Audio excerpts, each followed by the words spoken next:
예수님은 우리에게 구하라, 기도하라고 말씀하셨습니다. 기도하면 응답받을 것이고 너희 기쁨이 충만할 것이라고 약속하셨습니다. 어떤 분이 보육원에 가서 봉사를 할 때 일이었습니다.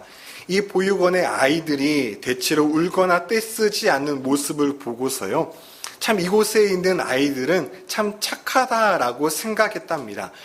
그런데 나중에 그곳에 계신 선생님과 대화를 하고 나서 알게 된 사실이 있었는데요.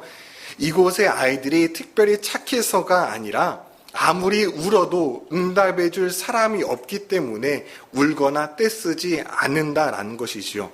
듣고 보니 참 마음 아픈 이야기입니다. 하나님과의 관계에서도 마찬가지입니다. 누군가 하나님께 구하고 기도한다는 것은 하나님을 믿고 의지한다는 뜻입니다. 하나님을 믿지 않는 사람들은 하나님께 기도하지 않지요. 오늘 주님의 날, 이 주께서 정하신 주님의 날인데도 하나님을 믿지 않는 사람들은 하나님 앞에 나와 예배하지 않습니다. 믿음이 있는 사람만이 하나님 앞에 기도하고 하나님 앞에 간구하는 것이지요. 그래서 누군가가 기도를 한다는 것은요, 하나님을 믿는다는 가장 확실한 증거가 됩니다.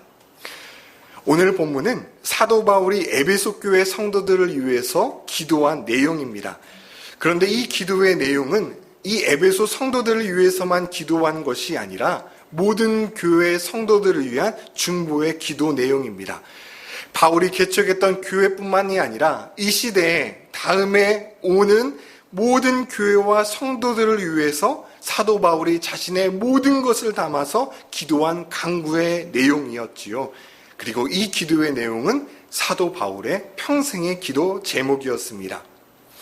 혹 여러분에게는 평생의 기도의 제목이 있으십니까? 없으시다면 오늘 바울의 이 중보 기도의 내용이 내 평생의 중보 기도의 내용이 되기를 소망합니다. 먼저 바울이 어떻게 기도했는지 그 자세부터 살펴보겠습니다.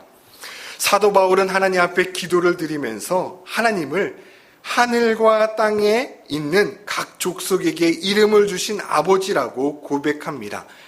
하늘과 땅의 모든 족속에게 이름을 주셨다라는 것은요, 우리 하나님은 모든 피조물들을 만드신 창조주가 되시고 전능자가 되신다라는 뜻입니다.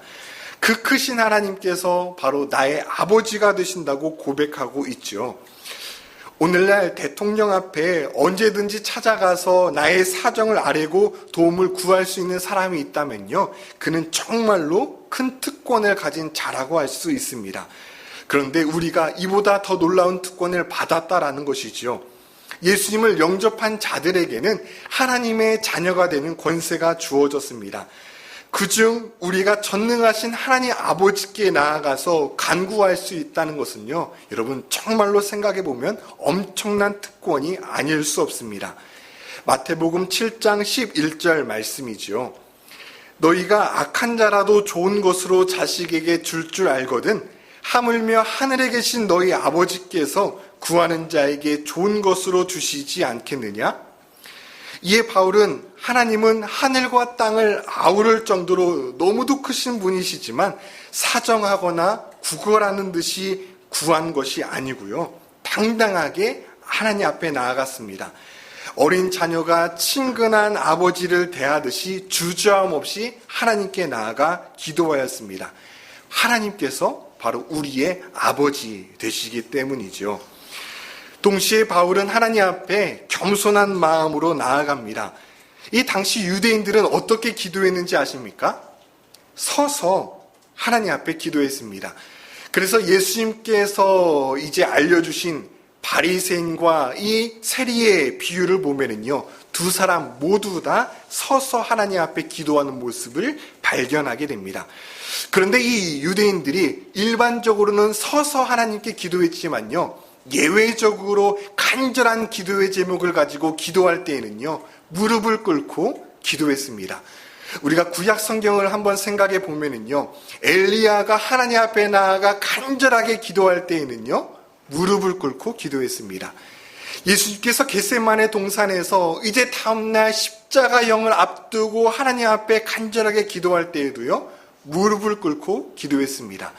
그리고 스데반이 돌에 맞아 죽기 직전에 어떻게 하나님 앞에 간구합니까? 무릎을 꿇고 자신의 얼굴을 땅에 조아려 하나님 앞에 기도했습니다. 오늘 15절 말씀에도 보면 사도 바울은 무릎을 꿇고 하나님 앞에 기도합니다. 이 땅에 오고 오는 교회와 성도들을 향해서 사도 바울은 겸손하게 그리고 간절한 마음을 가지고, 보통의 유대인들은 서서 하나님 앞에 기도했지만 이렇게 간절하게 겸손하게 사도 바울은 하나님 앞에 무릎을 꿇고 기도했다라는 것이죠. 이때 원문 말씀을 보면은요, 비노니라는 단어를 보면 계속과 반복을 의미하는 현재 시제를 사용했습니다. 그러니까 앞에 서두에 말씀을 드린 대로요, 사도 바울은 이 기도의 제목을 가지고 한 번만 하나님 앞에 기도한 것이 아니라 계속해서 반복하고 또 반복해서 하나님께 이 기도의 제목을 가지고 기도했다라는 것이죠. 즉 성도는 하나님 앞에 어떻게 기도해야 됩니까? 하나님은 크고 위대하시고 전능하신 분이지만 우리는 어떤 특권을 받았다고요? 하나님의 자녀의 특권을 받았습니다. 제 아이도요, 오늘 새벽에 아빠 덥다고요, 자기는 침대에 누워있으면서 선풍기 좀 틀어달래요. 선풍기 가져와서 선풍기 틀어달래요, 새벽에. 어때요? 제가 또 우리 딸이니까 또 이렇게 또 자다가 일어나서 또 선풍기 또 틀어주고, 에어컨 또 너무 더우니까 에어컨도 리모컨 저쪽에 있는데 에어컨도 틀어주고. 이 아이는요, 아버지 앞에 부탁할 때요, 그냥 아버지니까 그렇게 주저하지 않고 그렇게 나아가는 것처럼 우리도 어떻게 하나님 앞에 나아가는가? 주저함 없이 하나님 앞에 나아가라는 것입니다. 그렇지만 우리가 이제 여기서 어린아이와 차이점이 있다면, 하나님이 어떤 분이신지 안다면 담대하게 나아가지만 겸손하게 우리가 하나님 앞에 나아가야 된다라는 것이죠. 자, 그렇다면 바울은 어떤 기도의 제목을 드렸는지 오늘 세 가지를 함께 살펴보겠습니다. 자, 첫 번째로 우리의 속사람을 강건하게 해달라고 간구했습니다. 16절입니다. 그의 성령으로 말미암아 너희 속사람을 능력으로 강건하게 하시오며. 사람에게는 겉사람과 속사람이 있죠. 여기서 겉사람은 우리의 육신적인 몸을 가리킵니다. 세상의 많은 사람들은 이 겉사람에 주목하며 살아가지요. 물론 우리의 겉사람을 위해서도 기도해야 합니다. 육체적인 건강을 위해서 우리는 관리를 해야 되고 식단도 조절해야 합니다. 그러나 오늘날 우리의 문제는요, 지나치게 겉사람만 생각하며 살아간다는 것이지요. 육신의 정욕과 안목의 정욕과 이생의 자랑만을 추구하며 살아간다라는 것입니다. 디모데전서 2장 9절 10절 말씀을 보니까요, 사도 바울은 겉사람은 단정하되 소박하게 하라고 했습니다. 이와 같이 여자들도 단정하게 옷을 입으며 소박함과 정결로서 자기를 단장하고 따은 머리와 금이나 은으로 하지 말고 오직 선행으로 하기를 원하노라. 옷이 명품 옷을 입었다고 해서 그 사람의 인격도 멋있는 것이 아닙니다. 그 사람의 몸에서 향수 냄새가 난다고 해서 그 사람에게서 향기가 나는 것도 아니죠. 우리가 집중해야 할 것은 무엇인가? 우리의 겉사람이 아니라 우리의 속사람이다라는 것이죠. 여기서 속사람이란 인간의 내적 존재, 곧 그 사람의 마음과 인격과 생각을 의미합니다. 사도 바울은 우리의 겉사람이 아니라 속사람이 강건해지기를 기도했습니다. 속사람이 새로워지고 속사람이 멋있어지기를 간구했습니다. 우리가 잘 알고 있는 말씀, 사람은 외모를 보거니와 나 여호와는 중심을 보신다라는 이 말씀은요, 사람은 겉사람을 보지만 우리 하나님 아버지는 우리의 속사람을 보신다라는 것이지요. 사람은 그 사람의 재력과 학벌과 외모와 사회적인 위치를 가지고 그 사람을 평가하지만요, 우리 하나님께서는 우리의 속사람, 우리의 내면을 보고 평가하신다라는 것입니다. 우리의 마음을, 우리의 인격을 보고 계신다라는 것이죠. 우리 각 사람의 마음 가운데 지금 무엇이 자리 잡고 있느냐, 그것을 보고 계신다라는 것입니다. 그 사람의 마음 가운데 육체의 욕망으로 가득 차 있는지, 아니면 하나님으로, 예수님으로 가득 차 있는지 하나님은 그것을 보고 계신다라는 것이지요. 지금 그 사람의 가치관이 무엇이고 그 사람의 비전이 무엇이며 어떤 마음을 품고 살아가고 있는지 하나님은 그 속사람을 보고 계신다라는 것입니다. 여러분, 사도 바울은요, 유대인들의 기준으로 보면 그 겉사람은 참으로 흠모할 만한 것으로 다 갖추어진 사람입니다. 정말로 상위 0.01% 안에 드는 사람입니다. 그는 이스라엘 족속이었습니다. 베냐민 지파였고 히브리인 중에 히브리인이었고 율법으로는 바리새인이요 율법의 의로는 흠이 없는 자였습니다. 하지만 사도 바울은 자신의 이러한 육체의 모든 자랑거리를 다 해로 여길 뿐더러 배설물로 생각했습니다. 이 모든 것은 그 주님 앞에서 다 헛된 것이라는 것이죠. 그는 주 예수 그리스도를 아는 지식만을 가장 고상한 것으로 여기고 나머지 그 모든 것을 헛것으로 생각했다라는 것입니다. 그렇다면 이제 우리도 우리의 속사람이 강건케 되기를 소망합니다. 우리의 겉사람은 세월이 흐름에 따라서 낡고 노쇠해지기 마련입니다. 나이가 들수록 유체의 기능은 저하되고요, 면역력도 떨어집니다. 사도 바울도 그러했습니다. 그도 육체를 가진 인간인지라 시간이 지날수록 몸은 연약해져 갔고 아픈데도 많아졌습니다. 그럼에도 바울은 낙심하지 않았습니다. 우리의 겉사람은 늙고 시간이 지남에 따라 힘이 없어질 수 있지만 속사람은 얼마든지 날로 새로워질 수 있기 때문이죠. 고린도후서 4장 16절입니다. 그러나 우리가 낙심하지 아니하노니 우리의 겉사람은 낡아지나 우리의 속사람은 날로 새로워지도다. 아멘. 그렇습니다. 우리의 겉사람이 낡아지는 것은요, 누구도 거부할 수 없습니다. 그러나 속사람은요, 세월이 지나도 얼마든지 새로워질 수 있습니다. 시간이 지날수록 오히려 예수님의 마음을 더욱 닮아서 마음이 청결한 자로 살아갈 수 있고요, 화평케 하는 자로 살아갈 수 있습니다. 마음의 크기도 점점 더 넓어져서 예전에는 마음의 크기가 작아서 사람들을 내가 포용할 수 없었지만 시간이 지남에 따라서 얼마든지 모든 사람을 마음에 포용할 수 있는 그 넓은 마음을 가진 사람이 될 수 있고요. 이전에는 내 생각만 하고 그 가진 모든 것을 나 중심으로 쓰며 살아갔다면 이제는 내가 가진 것을 이웃과 나누며 베풀며 살아가는 사람이 될 수 있다라는 것이죠. 여러분, 속사람이 강건해지기만 하면은요, 어려움이 찾아와도 요동하지 않고 흔들리지 않을 수 있습니다. 요즘에 이 젊은 세대들 가운데 참혹한 범죄가 많이 일어나지 않습니까? 그 까닭이 무엇일까요? 속사람이 병들었기 때문입니다.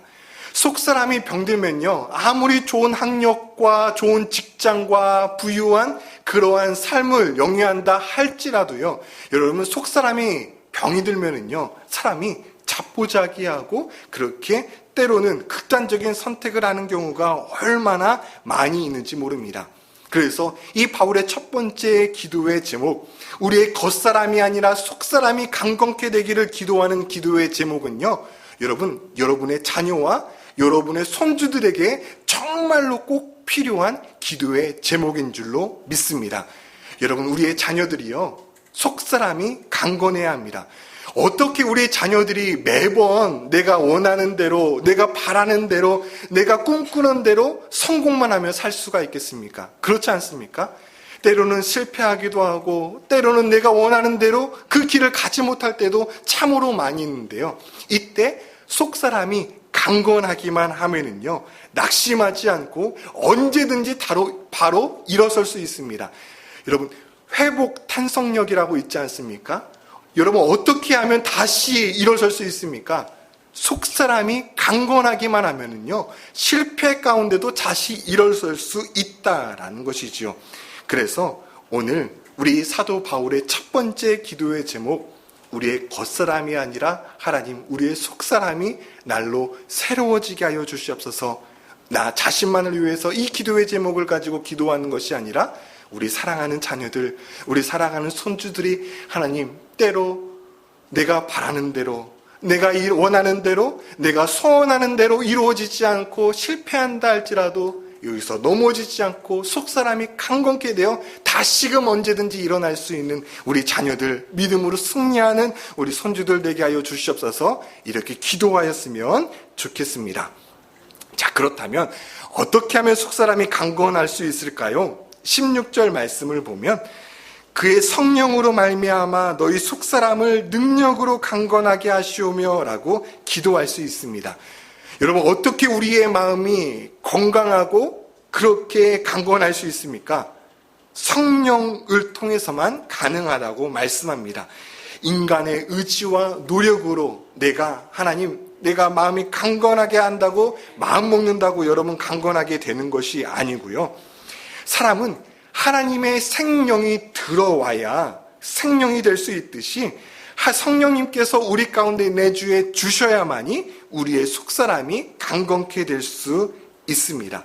성령님이 우리 안에 거하시면 우리의 영혼이 새로워지고 우리의 마음이 강하여 변화될 수 있습니다. 바라기는 우리의 속사람이 날로 새로워져서 더욱 강건해지기를 소망합니다. 겉사람은 낡아지나 속사람은 날로 새로워져서 주님을 더욱더 닮아가고 그리스도의 향기를 전하며 사랑을 어디든지 가서 전하는 품격 있고 멋진 성도가 되기를 소망합니다. 둘째, 사도 바울은 그리스도께서 우리의 마음 가운데 계시기를 기도했습니다. 17절입니다. 믿음으로 말미암아 그리스도께서 너희 마음에 계시게 하시옵고, 이 바울이 기도한 에베소 성도들은 이미 그리스도를 믿음으로써 하나님의 자녀가 된 자들입니다. 그렇다면 저들의 마음 가운데는 이미 예수님이 임재해 계시겠지요. 그런데도 왜 사도 바울은 이 에베소 성도들을 향하여서 너희 마음 가운데 주님께서 계시기를 간구했던 것일까요? 여기서 계신다라는 헬라어 원어는요, 카토이케오인데 그냥 계시는 것이 아니라 한 곳에 오랫동안 거주하는 것을 말합니다. 다시 말해 예수님께서 저들 가운데 이미 내주에 계시지만은요, 일시적으로 계시는 것이 아니라 그들 안에 계셔서 그들을 떠나지 마시고 계속해서 임재해 주시기를 간구했던 것이지요. 여러분, 하나님은 사랑의 하나님이시지만 동시에 우리가 어떤 잘못을 해도 계속해서 우리 가운데 계시는 분이 아닙니다. 하나님은 거룩하신 분입니다. 빛과 어둠이 서로 공존할 수 없는 것처럼 하나님은 결코 죄인과 함께 하실 수 없습니다. 또 하나님은 질투의 하나님이시기 때문에 우리가 하나님 외에 다른 것을 더 사랑하며 살면 하나님은 그것을 용납하지 아니하십니다. 그 죄의 크기와 무게에 따라서 하나님은 얼마든지 우리를 떠나실 수도 있다는 것을 우리는 알고 있어야 합니다. 그 예를 우리가 에스겔서 말씀을 통하여 생생하게 볼 수 있지요. 하나님께서는 예루살렘에 가득한 죄와 부패와 거짓과 폭력을 보시고 크게 분노하셔서 이스라엘을 떠나기로 작정하셨습니다. 그래서 하나님은 하나님의 임재가 있는 하나님의 지성소에서 이제 떠오르시죠. 그리고 차츰 성전 뜰로, 그리고 성전 동쪽 문으로, 나중에는 성전 동쪽 저 끝에 산에까지 떠나셨습니다. 여러분, 하나님이 떠나시자 어떤 일이 일어났습니까? 그 전까지는 하나님께서 이스라엘의 보호막이 되어주셨는데 하나님이 떠나시자 그 보호막이 사라져버림으로 이제 유다는 바벨론의 침략을 받아서 멸망하고 되고 말지요. 이는 오늘날도 마찬가지입니다. 우리가 예수님을 믿는다 해서 우리 안에 거룩함을 잃어버릴 수 있습니다. 하나님의 말씀을 떠나 탐욕과 거짓과 죄악 가운데 살아가면 하나님은 얼마든지 우리를 떠나실 수 있습니다.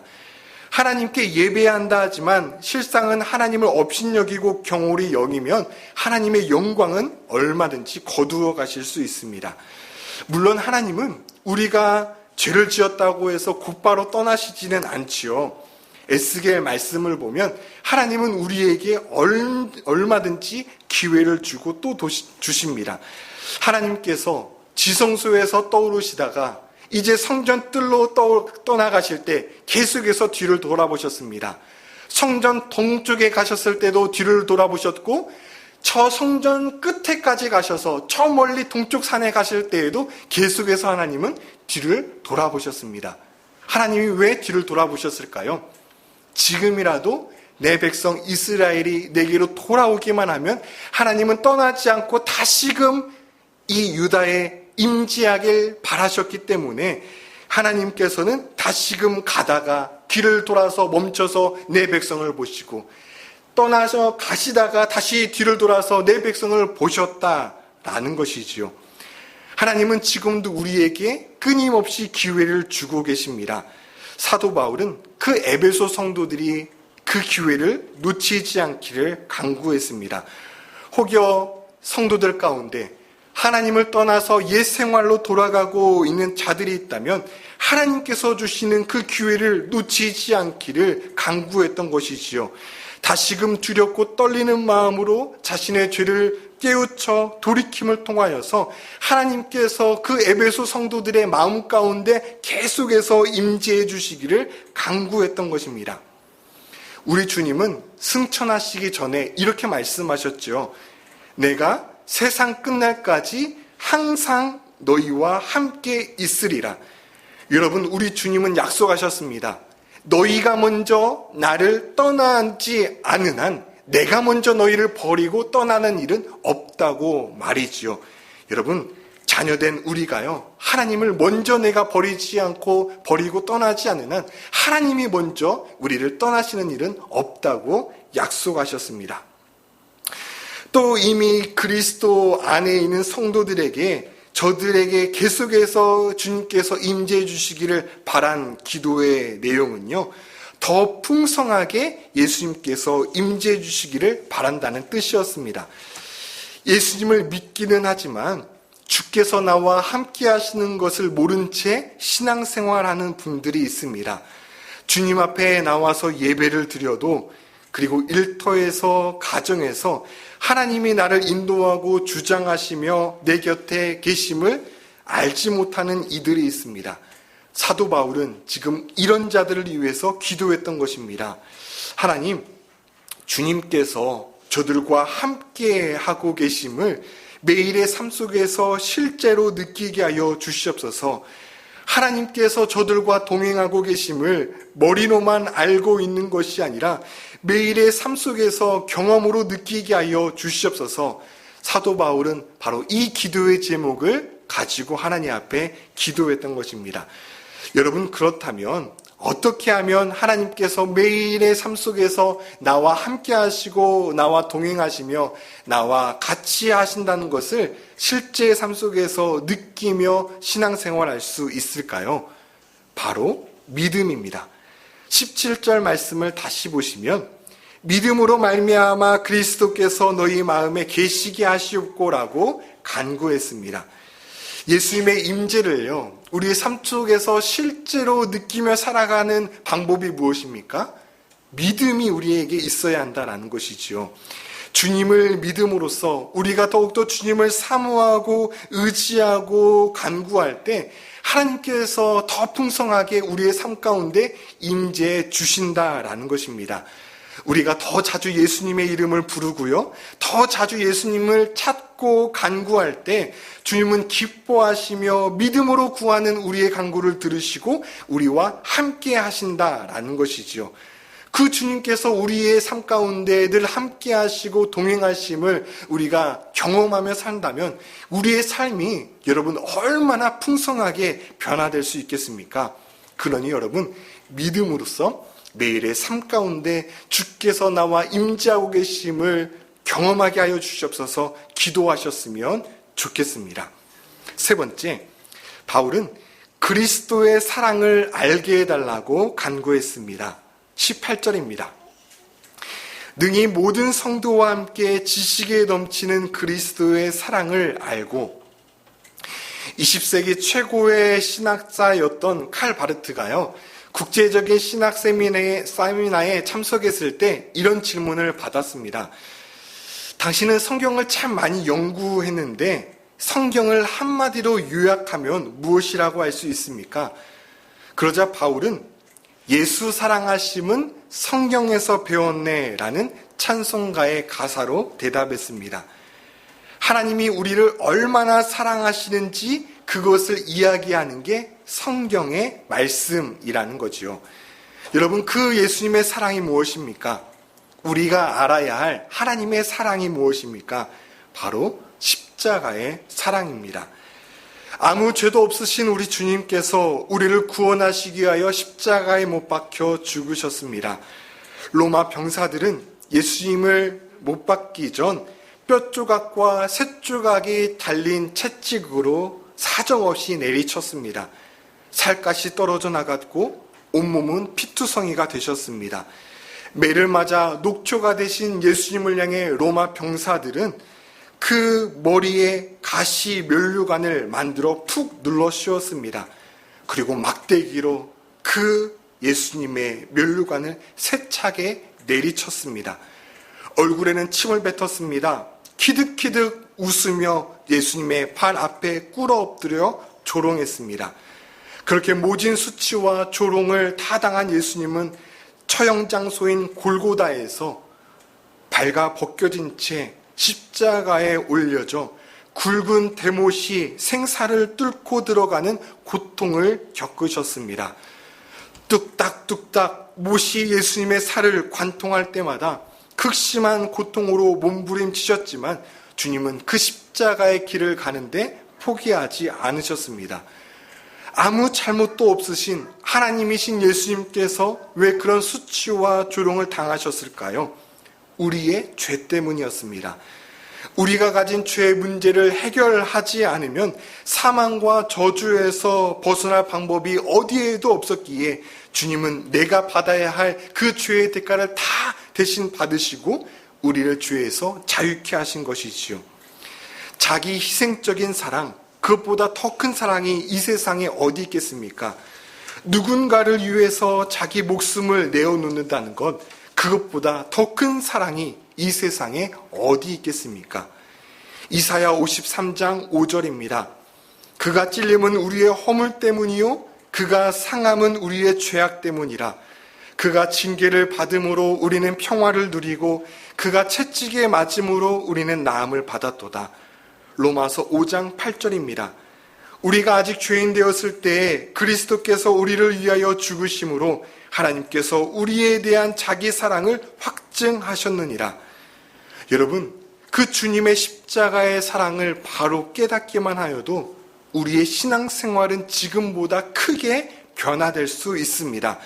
아니, 그 주님의 다없는 사랑만 제대로 알아도 우리의 삶은 완전히 변화될 수 있습니다.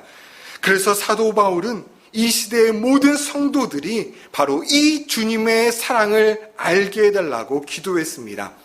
그냥 깨닫는 정도가 아니라 18절 말씀을 보시면 지식을 초월하는 그리스도의 사랑을 알게 해달라고 간구했습니다. 다시 말해 이 주님의 십자가의 사랑은요, 지식으로는 다 알 수 없다라는 것입니다. 신앙생활을 오래 한 사람 가운데 예수 그리스도의 십자가에 대해서 모르는 사람이 어디 있겠습니까? 주께서 나를 구원하시기 위하여 십자가에 못 박혀 죽으셔서 다시 살아나셨다는 이 사실을 모르는 이가 어디 있겠습니까? 그런데 문제는 무엇이죠? 그 주님의 놀라운 십자가의 사랑을 지금 나는 가슴으로 마음 깊이 깨달아 알고 그 사랑을 누리며 살아가고 있냐라는 것입니다. 그래서 바울은 성도들을 향해 이렇게 기도했던 것입니다. 하나님, 제가 사랑하는 이 성도들이 주님의 그 십자가에 다없는 사랑을 머리의 지식으로만 아는 것이 아니라 전인격적으로 믿고 받아들이기를 소망합니다. 그 주님의 놀라운 사랑이 얼마나 크고 넓고 그 길이와 높이와 그 넓이가 얼마나 큰지 하나님 진실로 깨달아 알기를 소망합니다. 그것을 위해서 바울이 기도하였던 것입니다. 존 스투트 목사님은 말합니다. 그리스도의 사랑은 모든 인류를 포함할 정도로 넓고 영원토록 계속될 만큼 길고 가장 타락한 죄인에게까지 도달할 수 있을 만큼 깊고 그 영혼을 저 하늘로 올릴 수 있을 만큼 충분히 높다. 우리가 알고 우리가 생각하고 있는 하나님의 사랑은요, 하나님께서 우리에게 베푸신 것의 1000분의 1, 아니 10,000분의 1도 안 될지 모릅니다. 때문에 우리가 십자가를 바라볼 때마다 하나님의 사랑이 얼마나 크고 깊은지, 하나님의 그 사랑이 얼마나 깊고 위대한지 깨달아 알게 하여 주시옵소서라고 기도해야 할 것입니다. 이처럼 사도 바울은 하나님 앞에 기도한 다음 무릎 꿇고 간절하게 기도를 마친 다음에 그 소망으로 마음이 벅찼던 것 같습니다. 왜냐하면 바울은 내가 기도드린 그 하나님이 어떤 분인지 잘 알고 있었기 때문이죠. 우리 하나님이 어떤 분이십니까? 20절 말씀을 보시면 우리의 간구를 들어주시는 분입니다. 우리가 구하거나 생각하는 모든 것에 넘치도록 능히 부어주시는 분입니다.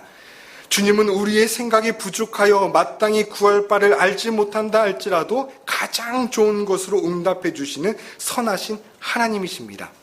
그래서 사도 바울은요, 이 3가지 기도의 제목을 가지고 하나님 앞에 간구한 다음에 너무도 소망 가운데, 기대 가운데 마음이 벅차 올랐던 것이죠. 우리 하나님은 내가 간구한 것 이상으로 응답해 주시는 분임을 알고 있었기 때문입니다. 바라기는 우리 위례소망교회 성도님들이 이 3가지 기도의 제목을 평생의 기도 제목으로 삼고 간구하기를 소망합니다. 우리의 속사람이 강건해지기를, 주께서 늘 우리 안에 임재해 주시기를, 그리고 그리스도의 십자가의 사랑을 마음 깊이 늘 깨달아 알며 신앙생활하기를, 이 기도의 제목이 여러분의 삶 가운데 응답되기를 간구합니다. 함께 기도하시겠습니다.